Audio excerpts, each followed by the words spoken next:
So hi guys, welcome to Sudesh. So आज की video है कि मतलब मैंने ये बाइक की चूज़ करी। मेरे पास और भी ज़्यादा ऑप्शंस थे। मतलब 1 सीरीज सेगमेंट में क्या क्या ऑप्शंस हैं उनके बारे में बात करते हैं। मतलब इनके बारे में डेप्थ पे बात नहीं करूँगा, मैं अलग से वीडियो बनाऊँगा एक, उसमें सारी बातें करूँगा। बस बता देता हूँ कि इसमें कौन कौन से सेगमेंट्स में, मतलब इस सेगमेंट में कौन कौन सी बाइक्स आती हैं। पहले तो एक्सट्रीम होती है हीरो की, फिर आती है बजाज की 160 NS, फिर FZ, और हमने उसके बाद जो मेरे को इतनी अच्छी लगती नहीं है उसको, ठीक है, उसका नाम है एक्सब्लेड। बस ये 3-4 बाइक्स हैं। और पहले हॉर्नेट भी आती थी, अब हॉर्नेट डिसकंटिन्यू कर दिया है। वो 180 मतलब 200 cc के सेगमेंट, मतलब 160 से ऊपर और 200 से नीचे उस सेगमेंट में आती है, जो कि मतलब पता नहीं कौन लेते हैं, छोड़ो से। ठीक है, तो आज में इसका कंपैरिजन होगा हीरो के साथ। पहले मैंने जो बाइक चूज़ करी थी ना, पहले अपाचे तो थी मेरी कि हाँ मेरे को ये लेनी है, और दूसरी जो मैंने इसके साथ कंपैरिजन के लिए लगाई थी वो थी हीरो की एक्सट्रीम 160R, क्योंकि उस टाइम वो नई नई लॉन्च हुई थी। तो मैंने एक बार उससे भी कंसिडर करा था कि एक बार इसे लूँ या उसे लूँ। तो मैंने बहुत ज़्यादा राय भी ली थी बहुत सारे लोगों से, बहुत सारे पूछा भी था कि ये कौन सी अच्छी लग रही है, इसमें से कौन सी बताओ यार। और मैंने उनके भी पॉइंट्स ध्यान में लिए थे कि उन्होंने क्या क्या बताया, और फिर मैंने अपने खुद के पॉइंट्स बनाए कि मेरे को क्या क्या बाइक में चाहिए और मेरी नीड क्या है। बेसिकली मैं उस नीड के ऊपर देख रहा हूँ कि बाइक जो मेरे को नीड को सेटिस्फाई कर सके। तो ठीक है, मैं इस बारे में बताता हूँ कि मैंने क्या क्या क्या पॉइंट को लिया था इन कंसिडरेशन कि मेरे को मेरी बाइक में ये चीज़ होनी चाहिए। I'll be there for you when you were all alone. Yeah. I'll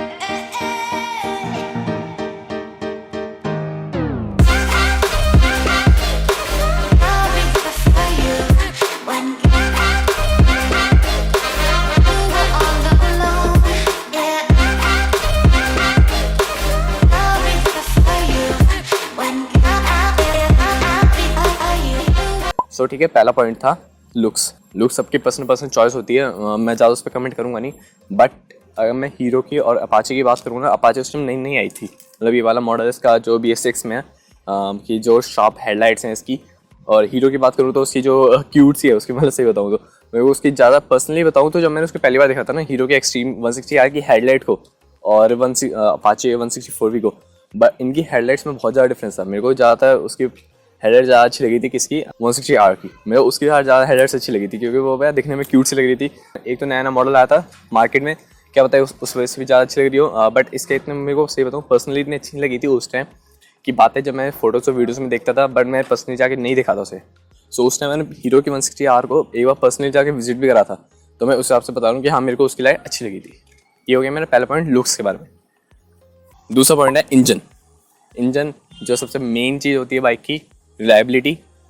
और क्या बोलते हैं, अगर तुम 160cc में सेगमेंट में देख रहे हो बाइक, तो तुम्हें कौन सबसे अच्छा, मतलब क्या बोलते हैं, स्पोर्टीनेस भी दे सके, माइलेज भी दे सके, सब कुछ। अगर कोई 160 सेगमेंट में कोई बाइक देख रहा है ना बंदा, तो उसका पता है माइंडसेट क्या होता है कि मेरे को माइलेज भी चाहिए मेरी बाइक से और थोड़े स्पोर्टीनेस भी हो जाए। तो स्पोर्टीनेस मेरे को पता है कि यार देखो, हीरो की जो भी बाइक होती है ना, वो स्टार्टिंग से उसका क्या मेन USP है ना उस कंपनी की, हीरो की, वो है कि उसका माइलेज देना उस बाइक को, कुछ भी हो जाए मतलब माइलेज तो निकाल के देना है। ठीक है, ज़्यादा हीरो की बाइक कौन सी बिकती है? स्प्लेंडर क्यों बिकती है? क्योंकि उसका माइलेज है, बस माइलेज के बलबूते पे, मतलब कंपनी इतनी बड़ी हो चुकी है वो।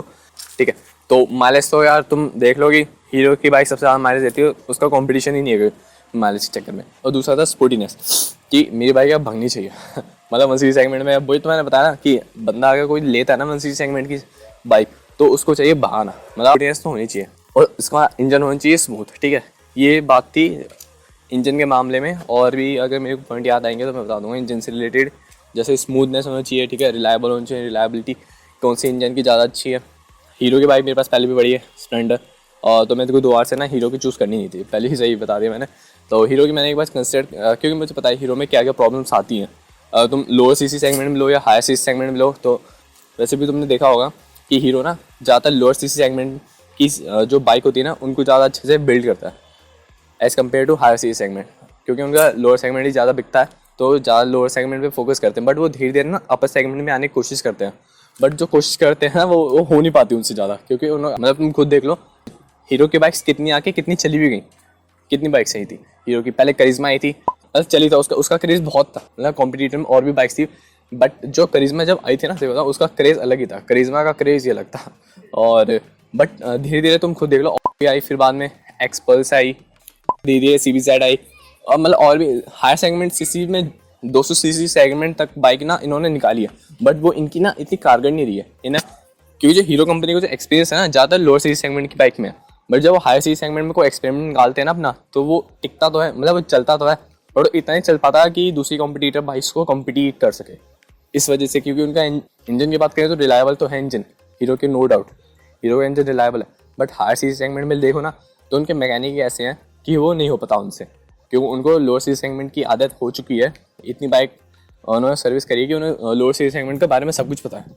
बट हायर सीरीज सेगमेंट की जब बात आती है ना, तो वो भी थोड़े हिचकिचाते जाते हैं, ऊपर नीचे हो जाती है उनकी भी, कि उनसे नहीं समझ पाती है। तो ये बात थी इंजन से रिलेटेड, ठीक है।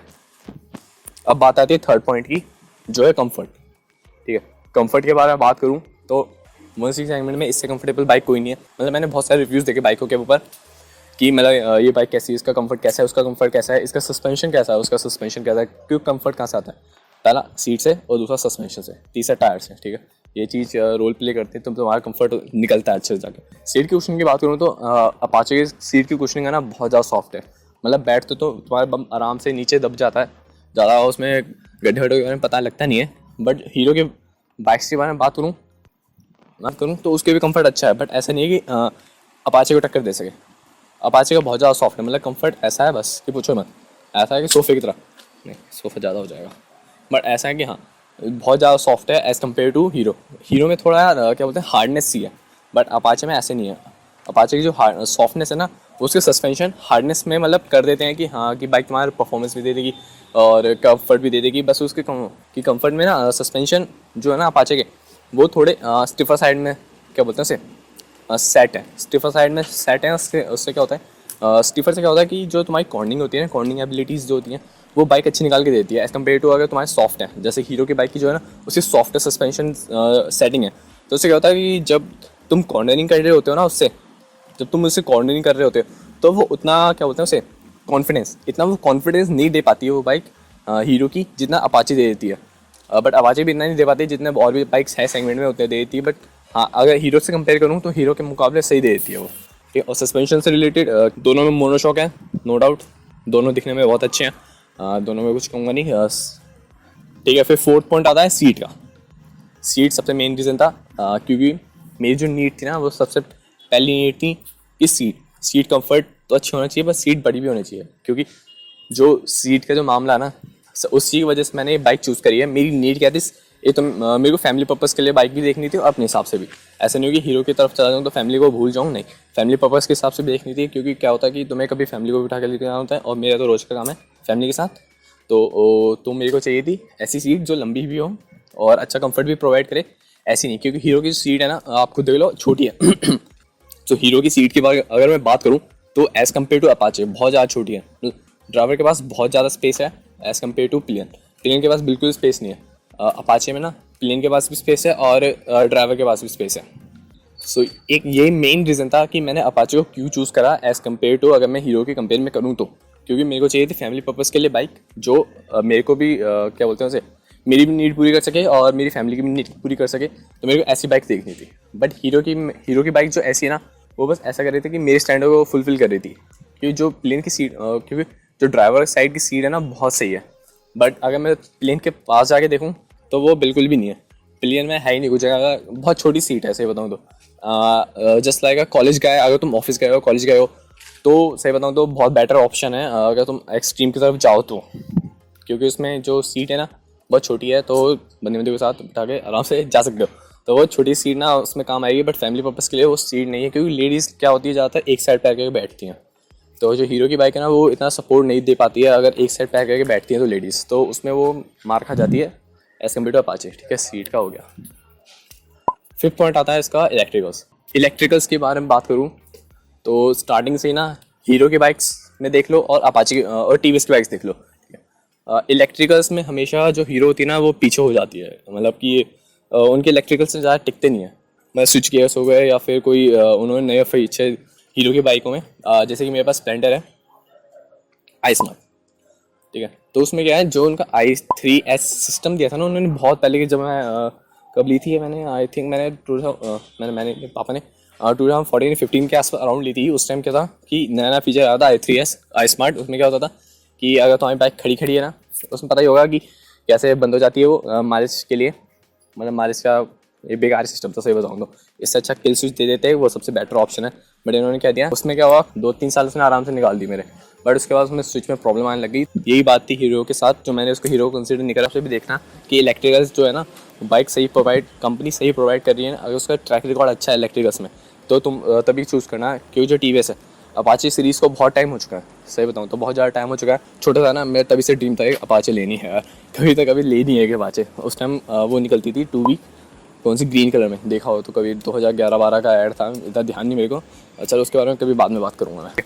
सो TVS के बारे में बात करूँ तो TVS को बहुत ज़्यादा नॉलेज है इस चीज़ में कि अपाचे सीरीज़ वो बहुत टाइम से निकाल रहे हैं, आ रहे हैं अपनी, तो उन्हें पता है कि हाँ कि कैसे इलेक्ट्रिकल्स वर्क करते हैं, कैसे क्या वर्क करता है, ठीक है। उनको सब नॉलेज है इस चीज़ में, तो वो उस हिसाब से अपना काम करते हैं। बस हीरो से, जो हीरो की बाइक है ना, उनको इतना नहीं पता। वो नया फीचर निकालते हैं, फीचर पे ज़्यादा वर्क नहीं करते। R&D नहीं होती उनकी इतनी जितनी TVS की होती है, सही बताऊँ तो। TVS नो डाउट किया, हीरो बहुत ज़्यादा बड़ा ब्रांड है, ऐसी बात नहीं है। बट TVS की बात करूँ तो वो भी कम नहीं है, वो भी अच्छी खासी है। बट मैं उसकी बात बता रहा हूँ, experience. TVS has more experience than Hero. तो मैं उसकी बात करूँ तो हीरो के पास बहुत ज़्यादा एक्सपीरियंस नहीं है इतना, अगर TVS इलेक्ट्रिकल्स में बात करूँ तो, ठीक है। ये पॉइंट था जो मैंने एक बार कंसिडर करा था बाइक लेने से पहले कि हाँ ये चीज़ भी होनी चाहिए। हीरो के बारे में बहुत सुना यार, कि मैंने खुद एक्सपीरियंस कराया, तो मैंने इस हिसाब से हीरो को एक नज़र छोड़ दिया था, ठीक है। नेक्स्ट पॉइंट की बात करूँ तो वो है पार्ट्स अवेलेबिलिटी, ठीक है। और पार्ट्स अवेलेबिलिटी की बात करूँ तो हीरो के बाइक के नो डाउट पार्ट्स हर जगह मिल जाते हैं। हर गांव देहात, तुम बड़े से बड़े शहर या छोटे छोटे शहर में चले जाओ, हीरो के पार्ट्स हर जगह मिलते हैं, नो डाउट है। बहुत बड़ी कंपनी है, बहुत पुरानी कंपनी है, तो मैं दादा परदादा यूज़ करते होंगे उसकी बाइक, वो मतलब हर जगह उसके पार्ट्स है। वो उसके ऐसे नहीं है, TVS के साथ ऐसे नहीं है। TVS के पार्ट्स की अवेलेबिलिटी ना इतनी नहीं है as compare to Hero. Hero के पास बहुत मतलब वाइड स्प्रेड है उसका, मतलब बहुत ही लंबा है उसका, मतलब गर्ल सेंस में लेके जा, मतलब बहुत ही दूर तक है उसके पार्ट्स अवेलेबिलिटी है ना। सो प्राइस के बारे में बात करूँ तो हीरो की जो बाइक है ना, सो हीरो के जो पार्ट्स है ना हर जगह अवेलेबल है। ऐसी नहीं है कि तुम्हें यहाँ मिल जाएंगे वहाँ पे नहीं मिलेंगे, हर जगह अवेलेबल है। हर कोई मैकेनिक उसे जानते हैं कि कैसे उस बाइक को फिट करना है, ठीक है। इंजन के बारे में बात कर रहा हूँ मैं, बाइक के बारे में बात नहीं कर रहा मैं, इंजन से रिलेटेड बात कर रहा हूँ। और छोटी मोटी चीज़ तो हर मैकेनिक को पता ही होता है। बट अगर तुम्हारी बाइक कहीं बीच रास्ते में ख़राब हो गई हो, कोई आसपास मैकेनिक है और उसे मतलब नई बाइक है और इंजन पुराना, मतलब इंजन के बारे में उसे थोड़ा बहुत नॉलेज है, हीरो की बाइक है जैसे कि, तो उसे पता है कि हाँ ये इंजन कैसे बना होगा, ठीक है। उसे इतना पता है, बस यही था एक पार्ट्स अवेलेबिलिटी। और चीज़ चीप इन द सेंस वो नहीं कि हाँ कि इसका बेकार है, वो नहीं। चीप मतलब कि सस्ता। सस्ता कौन सा पार्ट मिलता है? TVS का थोड़ा महंगा होता है, महंगा साइड पे होता है हीरो के कंपेरिजन में करूँ तो, क्योंकि TVS पता नहीं यार महंगा ही है उसका। अगर मैं सर्विस कराता हूँ ना, बहुत महंगी हो जाती है, 1000 रुपये के आसपास अराउंड पहुँच जाती है उसकी सर्विस की प्राइस। बट हीरो के साथ नहीं है ऐसा, उसका हीरो का इतना महंगा नहीं होता। तो ये चीज़ भी तुम्हें ध्यान में रखनी है कि हाँ जो तुम बाइक ले रहे हो उसका जो पार्ट्स की अवेलेबिलिटी, पार्ट्स का प्राइस, और बस, ठीक है, ये था। और फिर नेक्स्ट पॉइंट की बात करूँ तो है service. After sale service is the most important की ऑफ एनी बाइक, ठीक है, जो तुम्हें कंसीडर करनी होती है। आफ्टर सेल सर्विस अगर किसी बाइक की बेकार है, बाइक की तो अच्छी, बाइक नहीं मतलब कंपनी की, उस शोरूम की आफ्टर सेल सर्विस बेकार है तो छोड़ो।